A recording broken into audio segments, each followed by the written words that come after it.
برطانیہ میں مقیم لندن کے معروف سماجی رہنما قمر رضا کی رہائش گاہ پر پاکستان سے آئے ہوئے نگران وفاقی وزیر مذہبی امور انیق احمد کے اعزاز میں ایک عشائیہ کا اہتمام کیا گیا۔ عشائیے میں مختلف شعبہ ہے زندگی سے تعلق رکھنے والی نمایاں شخصیات نے شرکت کی، جن میں گلوکار عطا اللہ عیسیٰ خیلوی اور ہیری ٹی وی کے چیئرمین مظفر احمد نمایاں تھے۔ اس موقع پر نگران وزیر مذہبی امور انیق احمد کا کہنا تھا کہ دنیا میں امن اللہ کی رسی کو مضبوطی سے تھامے رکھنے سے قائم ہو سکتا ہے۔ دنیا کے کسی مذہب کے داعی سے بات کی جائے تو وہ کہتا ہے کہ ہمارا جو مذہب ہے وہ امن پر عمل کرتا ہے جی، ہمارا جو اللہ کا شکر ہے اسلام ہے وہ بھی امن کا درس دیتا ہے، تو پھر دنیا میں امن کیوں نہیں ہوتا؟ اچھا، یہ انٹلیکچوئل سوال ہے، پہلی بات تو یہ ہے، اور سوال یہ ہے کہ امن کیسے ہو سکتا ہے؟ امن اللہ کو نکال کر نہیں ہو سکتا زندگی میں، یعنی عقل انسانی اگر فیصلے کرنے لگے تو یہ امن کبھی نہیں ہو سکتا۔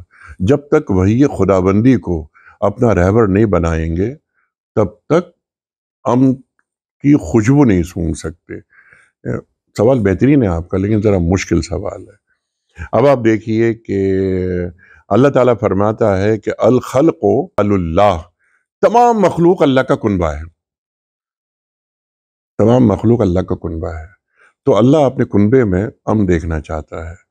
ہمیں انی جاعل فی الارض خلیفہ، ہمیں اللہ تعالیٰ نے زمین پر اپنا نائب، اپنا خلیفہ بنایا۔ قرآن فرما رہا ہے لقد کرمنا بنی آدم، اللہ قرآن میں فرماتا ہے کہ ہم نے انسان کو فضیلت دی، اس کو بڑا بنایا، لیکن اللہ فرماتا ہے کہ ان اکرمکم عند اللہ اتقاکم، تم میں فضیلت اسی کو حاصل ہے جس کے پاس تقوی ہے۔ قرآن کریم فرماتا ہے کہ افرأیت من اتخذ الہہ ہوا، یہ لوگ کون ہیں؟ یہ وہ لوگ ہیں، اور یہ فرمایا جا رہا ہے اللہ کے رسول صلی اللہ علیہ وآلہ وسلم سے کہ آپ نے اس شخص کو دیکھا جس نے اپنی خواہشات کو اپنا معبود بنا لیا۔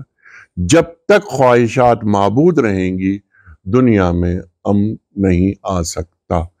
اصول کلیہ اللہ دیتا ہے کہ من یطع الرسول فقط اطاع اللہ، جس نے رسول کی اطاعت کی اس نے اللہ کی اطاعت کی۔ تو اللہ تک پہنچنے کا ایک ہی راستہ ہے، اور وہ ہے سرکار دو عالم صلی اللہ علیہ وآلہ وسلم نے جو فرمایا اس پر عمل کیا جائے۔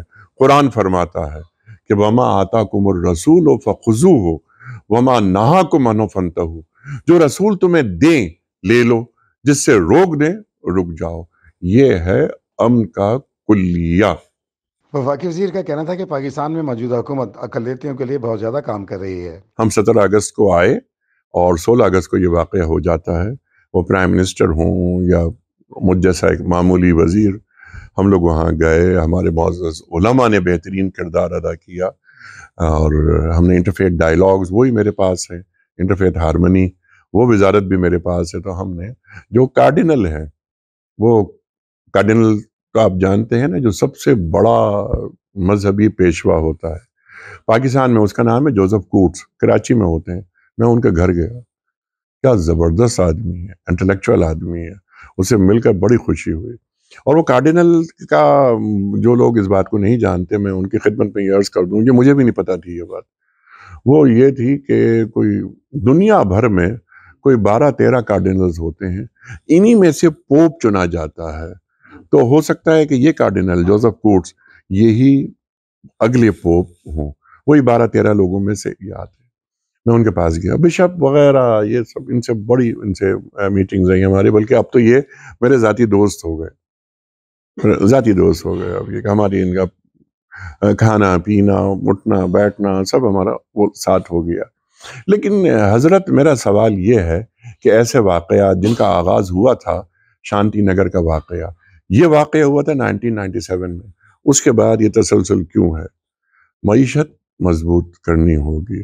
آج غربت ہے پاکستان میں، 50,000 روپے کسی غریب آدمی کو جس کے پاس جاب نہیں ہے اس کو دے دیں، کوئی بھی کام کرا لیں۔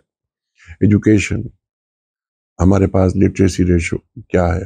پھر ایک جو مذہبی انتہا پسندی ہو جاتی ہے نا، ایک خبر آتی ہے بغیر تحقیق کے ہم جوابی کارروائی کرتے ہیں، خود جسٹس بن جاتے ہیں، قانون اپنے ہاتھ میں لے لیتے ہیں۔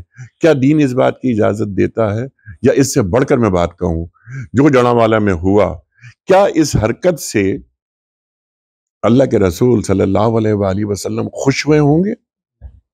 پورا قرآن مسیحیوں کے تعلق سے بہت نرم ہے۔ اس موقع پر چیئرمین ہیلی ٹی وی مظفر احمد نے نگران وفاقی وزیر انیک احمد کو ہیلی ٹی وی کا تحفہ بھی پیش کیا، جس پر ہیلی ٹی وی کے لیے وفاقی وزیر نے نیک تمناؤں کا اظہار کیا۔ شکیل زاہد، ہیلی ٹی وی، لندن۔